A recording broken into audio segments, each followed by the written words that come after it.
Selamat pagi teman-teman, Shalom. Saat domba yang hilang diletakkan di atas bahu sang gembala, domba itu tidak membuat sang gembala menjadi bersih. Sebaliknya, sang gembala lah yang membuat domba itu menjadi selamat. Ketika Yesus menggambarkan seorang gembala yang menggendong domba yang hilang pulang ke rumah, ia sedang menyatakan jauh lebih dari sekedar sebuah misi penyelamatan. Seekor domba yang hilang berada dalam keadaan ketakutan, kelelahan, dan penuh lumpur serta kotoran. Domba itu tidak mampu membersihkan dirinya sebelum digendong. Bahkan pada saat sang gembala mengangkat domba itu ke atas bahunya, seluruh kotoran domba menempel pada pakaian sang gembala. Namun sang gembala tidak pernah ragu. Kasih bersedia menanggung apa yang tidak dapat disingkirkan oleh domba itu sendiri. Kita bisa lihat itu di Lukas 15 ya. Sekarang lihatlah salib melalui gambaran ini. Yesus tidak berdiri dari kejauhan lalu menyuruh manusia membersihkan diri sebelum pulang kepada Allah. Sebaliknya ia datang masuk ke dalam kehancuran kita. Ia masuk ke dunia kita, mengambil tempat kita, dan memikul apa yang tidak pernah sanggup kita pikul. Sang gembala dengan rela menanggung beban dan akibat yang seharusnya ditanggung domba-dombanya, supaya mereka akhirnya dapat beristirahat. Yesaya 53 dan 2 Korintus 5 ya. Ada satu detail indah yang sering terlewatkan. Domba itu tidak menyumbangkan apapun bagi keselamatannya selain kebutuhannya. Ia tidak memanjat ke atas bahu sang gembala. Ia diangkat ke sana. Kasih karunia memang selalu bekerja seperti itu. Keselamatan bukanlah upah karena kita berhasil menemukan jalan pulang. Keselamatan adalah anugerah karena kita ditemukan oleh Dia yang sejak semula mencari kita. Lukas 15 dan Efesus 2 ya. Perhatikan di mana domba itu beristirahat. Bukan di tangan sang gembala sambil berjuang menjaga keseimbangannya. Bukan berjalan di sampingnya sambil berharap tidak tersesat lagi. Domba itu beristirahat di atas bahunya. Dalam Alkitab, bahu sering melambangkan kekuatan dan pemerintahan.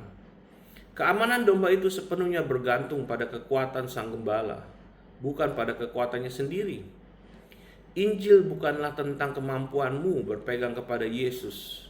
Injil adalah tentang kemampuannya menggendongmu sampai tiba di rumah. Yesaya 9 dan Yohanes 10. Pikirkan apa yang terjadi secara nyata.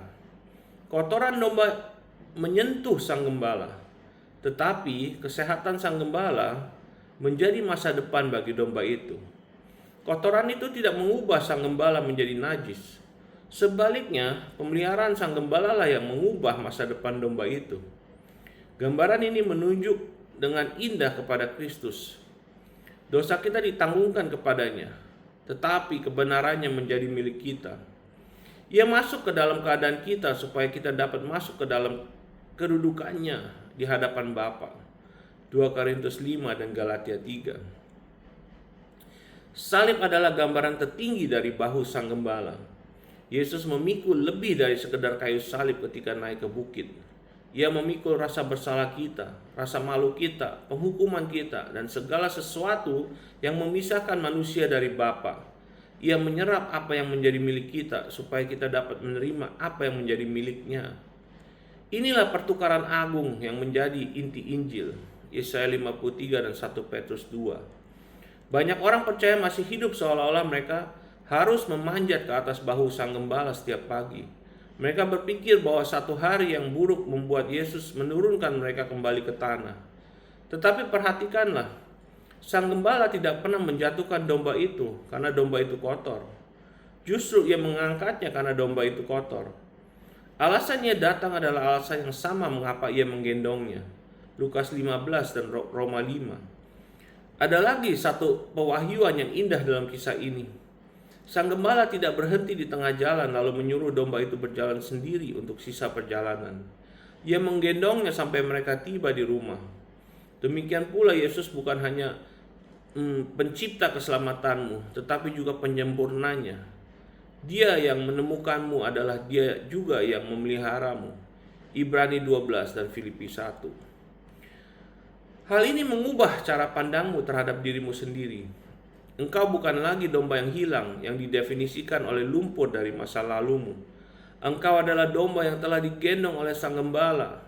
Identitasmu bukan lagi ditentukan oleh pengembaraanmu, melainkan oleh penyelamatannya. Surga lebih mengingat Sang Penyelamatmu daripada jalan memutar yang pernah kau tempuh. Kolose 1 dan Roma 8. Musuh ingin agar pandanganmu terus tertuju pada kotoran yang dahulu menutupi hidupmu. Yesus mengundangmu untuk memandang bahu yang telah menggendongmu. Yang satu menghasilkan rasa malu, yang lain menghasilkan penyembahan.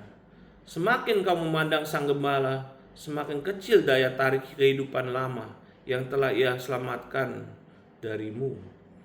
Kasih sanggup mengerjakan apa yang tidak pernah bisa dilakukan oleh rasa takut. Ibrani 12 dan 1 Yohanes 4. Jadi, lain kali ketika engkau bertanya-tanya apakah engkau layak datang kepada Allah, ingatlah gambaran yang Yesus berikan. Sang Gembala tidak pernah takut terhadap kotoran dombanya, karena Ia sudah tahu bahwa Dialah yang akan menanggungnya. Kisah itu sejak semula selalu menunjuk kepada salib. Kristus mengambil ke atas dirinya segala sesuatu yang menjadi milikmu, supaya segala sesuatu yang menjadi miliknya dapat menjadi milikmu. Beristirahatlah di atas bahunya. Bahu itu telah memikul berat dosamu, dan bahu itu cukup kuat untuk menggendongmu pulang dengan selamat untuk selama-lamanya.